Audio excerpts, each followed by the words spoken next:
일론 머스크가 굉장히 튀는 사람이잖아요. 그쵸. 그래서 그 사람의 발언이 좀 과격할 때도가 있고 그렇기 때문에 이게 어떤 그 기업의 리스크다라고 얘기를 하지만 저는 정반대로 봅니다. 네. 그래서 테슬라는 일론 머스크가 없는 테슬라는 별로 매력이 없다.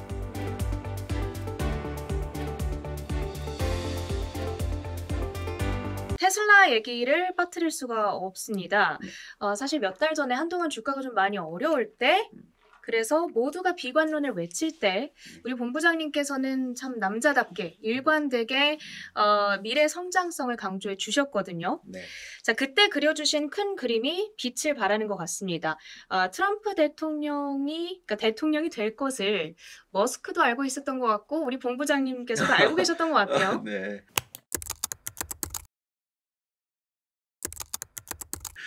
글쎄요. 뭐 이런 거죠. 저는 사실 트럼프 대통령에 대한 어떤 그 매력은 느끼질 못해요. 네. 인간적으로 봤었을 때 정말 별로 좋아하지 않습니다. 게다가 우리나라한테는 정말 안 좋은 사람이죠. 그래서 별로 좋아할 수가 없어요. 네. 근데 일론 머스크가 딱 나타나서 나는 트럼프를 지지한다. 딱 그랬었을 때 제 마음은 완전히 변했습니다.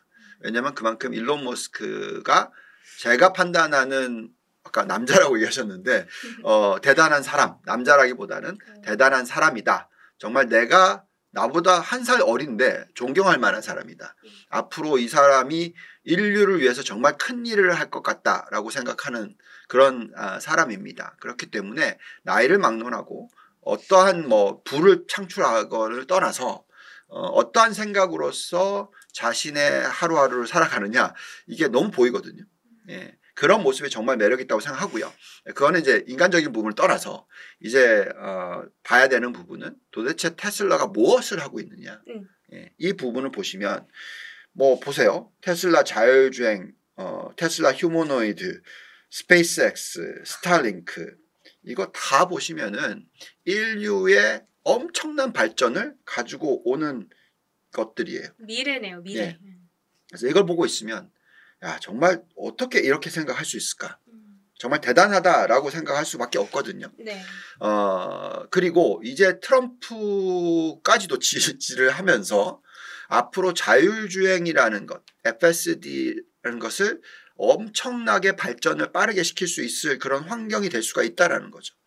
그렇다면 로보택시가 2026년 말에 나올 수 있다라고 얘기했지만 더 빨라질 수도 있는 거고, 또 자율주행이 완전히 이제 보급되기 시작하는 게 2028년 이전에 들어올 수도 있는 거고, 그래서 이런 것들을 생각한다면 엄청난 성장성이 다시 한번 만들어질 수 있다라는 거죠. 왜 테슬라 주가가 많이 흔들렸냐면요. 400불 이상까지 올라갔다가 160불 이하까지 떨어졌던 이유는 이런 미래지향적 부분에 대해서 다들 걱정했었고 기존에 만들어낸 전기차 부분에 있어서 경쟁이 심화되니까 마진이 축소가 되는 모습이 나왔거든요. 네. 그래서 특히 중국산 BYD 이런 것들 때문에 걱정을 했어요. 근데 이게 지금 보면은 하드웨어입니다. 그게 AI에 있는 하드웨어고요. 그거는 중국 같은 회사들이 막 이렇게 치고 들어오면 마진이 줄어들 수 있어요. 근데 중요한 거는 이제 소프트웨어가 들어옵니다. FSD가 들어와서 자율주행이 들어오면 중국이 이걸 쫓아갈 수가 없어요. 우리도 지금 못 쫓아갑니다. 이거를. 그러면 이게 활성화되면 전체적인 마진율을 확 올려줍니다. 그래서 모든 사람들이 테슬라를 사고 싶어 하게 되는 거죠. 자동차를. 그리고 테슬라를 자동차를 안 산다 그러면 FSD를 테슬라한테서 사와야 되는 거죠. 네네. 이런 것으로 갈 수 있다는 겁니다. 그러니까 이 사람은 아주 큰 그림을 그리고 있고 당연하겠죠. 몇 년 안에 화성 가겠다는 사람이니까 굉장히 계획적이고 모든 부분을 다 생각하면서 해나가고 있다는 것을 느낄 수 있기 때문에 상당히 그분의 매력, 그러니까 그분이 있기 때문에 저는 테슬라가 좋은 거지. 어떤 분들은 이렇게 얘기해요. 일론 머스크가 굉장히 튀는 사람이잖아요. 그쵸. 그래서 그 사람의 발언이 좀 과격할 때도가 있고 그렇기 때문에 이게 어떤 그 기업의 리스크다라고 얘기를 하지만 저는 정반대로 봅니다. 그러니까 이 사람이 있기 때문에 테슬라가 있는 거고 이 사람이 갖고 있는 그 미래의 어떤 계획이 있기 때문에 모든 이 관련된 기업들이 성장을 하는 거라고 생각하거든요. 네. 그래서 테슬라는 일론 머스크가 없는 테슬라는 별로 매력이 없다. 자, 애플을 볼까요? 스티브 잡스가 있었기 때문에 애플. 근데 그 사람이 정말 안타깝게도 젊은 나이에 돌아가시고 나서 애플의 모습은 참 별로. 예, 그겁니다. 그래서 사람이 굉장히 중요하다. 특히 이 IT 산업에 있어서 어떤 비전을 갖고 하는 게 굉장히 중요한데 그렇기 때문에 거기에 대한 가치를 PER 35배냐 80배냐 의미 없다라는 거죠. 진짜요? 네. 그래서 그 정도로 예. 아무튼 이 사람이 앞으로 해 나갈 거에 대해서 저는 정말 관심을 가지고 계속 지켜볼 것 같습니다. 뱅 부장님께서 정말 확실하게 긍정적으로 얘기를 해주시는 종목이 단 하나 꼽자면 테슬라인 것 같습니다.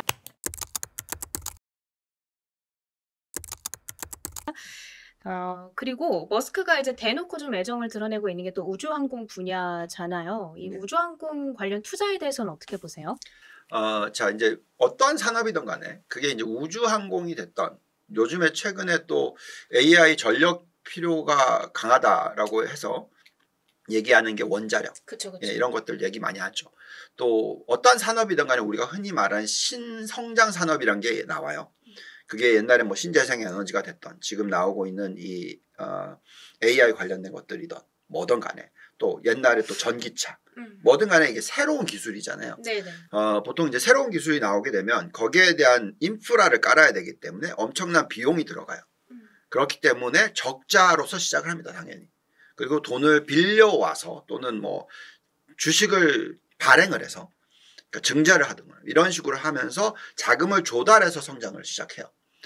근데 그렇게 하다가 보통 망하는 회사들이 있고요. 네. 성공하는 회사가 있어요. 그거는 뭐가 결정할지 잘 모릅니다. 물론 당연히 기술력은 중요한 거고. 똑같은 기술력을 갖고 있는데 누가 성공하고 누가 성공하지 못하고는 뭐 사실 잘 몰라요. 그래서 저는 어떨 때 투자를 하냐면 아무리 좋은 신기술이고 이게 앞으로 미래 기술일 거고 정말 큰 변화를 일으킬 거다. 그게 전기차였어요. 그렇다 하더라도 어떤 회사 하나가 적자에서 흑자 전환하는 모습을 만들어내야지 투자를 합니다. 현금 흐름이 플러스 전환이 돼야지 투자를 합니다.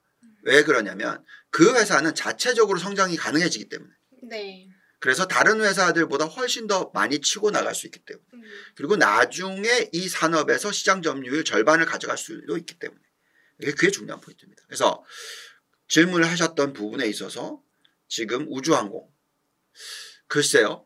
아직까지는 흑자가 아니거든요. 아하. 예.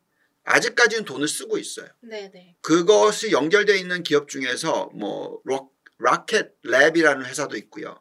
그러니까 테슬라가 계속 위성을 쏘아 올리거든요. 그리고 더 다음으로 많이 쏘아 올리는 게 이제 로켓 랩이라는 회사가 있어요. 테슬라는 스페이스X는 비상장이기 때문에 잘 안 보이잖아요, 숫자가. 그렇죠.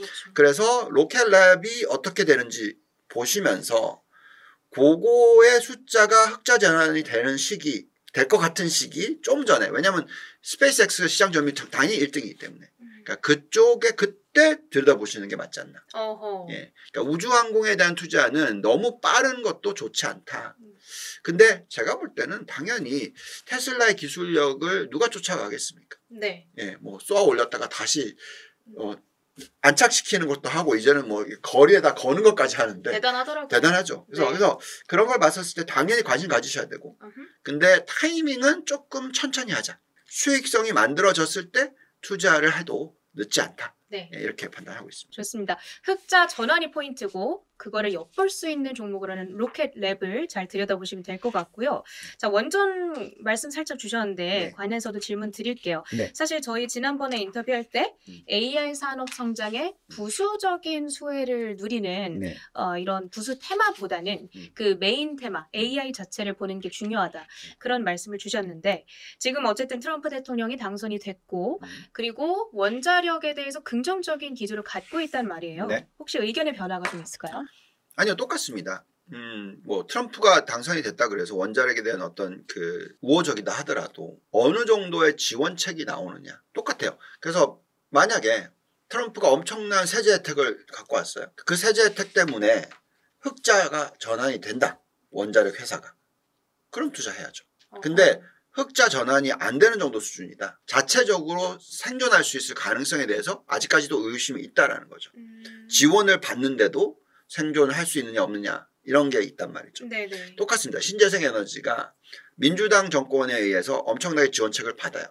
근데 계속 흑자가 안 나는 기업이 있고 흑자가 나는 기업이 있어요. 근데 흑자가 나는 기업은 투자해도 되죠. 근데 흑자가 안 나는 기업은 투자를 하면 안 된다라는 거고요. 마찬가지로 이 원자력에 대한 관심 가져야 되는 거죠. 왜냐하면 AI 산업이 워낙 전력 소비가 심하니까. 근데 물론 또 효율이 높아지면서 전력 소비 수는 그 숫자는 줄어들 수 있어요. 네. 그래서 그 부분도 생각해야 되는 거고. 그래서 여러 가지 부분을 복합적으로 봤었을 때 관심을 가져야 되는 업종은 맞다.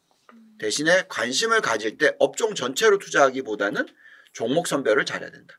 종목 선별을 하는 한에서는 네. 그래도 가능하다. 그렇죠. 자, 이제 비트코인에 대해서도 여쭤볼게요. 당선 확정 후에 사상 첫 76,000달러 돌파했습니다. 투자 포트폴리오에 지금 일부 담아야 될까요? 네, 이 질문은요. 트럼프를 이해하고 경제를 이해한다면 답이 나오는데요. 트럼프가 얘기하는 건 자꾸 자기가 무슨 파웰을 어떻게 할 수 있고 금리를 어떻게 할 수 있고 자기가 어떤 독재자의 모습을 보이잖아요. 그런 부분에 있어서. 네. 그러니까 무슨 얘기냐.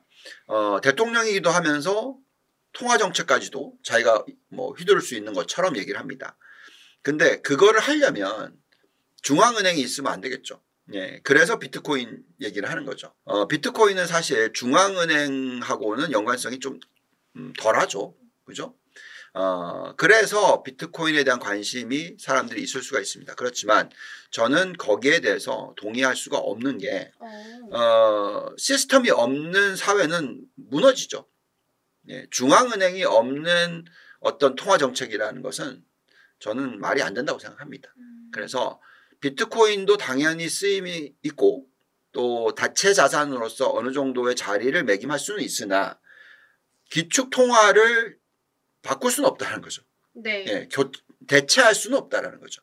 그렇기 때문에 이거는 그냥 하나의 기술력으로 보시고 앞으로 어느 정도의 성장을 할지 그게 이제 AI 산업이 성장을 하면서 얼마나 이제 자금이 왔다 갔다 하는 것을 비트코인으로 이용을 하게 되는 건지 이런 식으로 보시는 게 맞습니다. 그래서 만약에 나스닥이 이제 앞으로 연간 단위로 10%, 20%, 30% 상승을 한다면 비트코인도 비슷한 수준으로서 상승할 수 있을 정도지 뭐 어떤 분들이 비트코인이 막 지금 가격 대비해서 막 10배 간다더라, 100배 간다더라 막 이런 거는 정말 트럼프가 자기가 정부인데 예, 무슨 시스템을 망가뜨리지 않는 이상 예, 불가능하다고 생각하고요. 그래서 일정 부분만 좀 보시는 게 좋지 않나라고 생각이 듭니다. 알겠습니다. 자, 이렇게 새 시대에 접어들면서 또 미국 행정부의 변화를 맞이하게 되면서 고민도 많은 시기고 불확실성이 짙은 시점인데 본부장님께서 오늘 또 중심을 잘 잡아주신 것 같습니다. 지금까지 유안타증권의 글로벌 자산 배분 본부 유동원 본부장님과 함께했습니다. 고맙습니다. 감사합니다.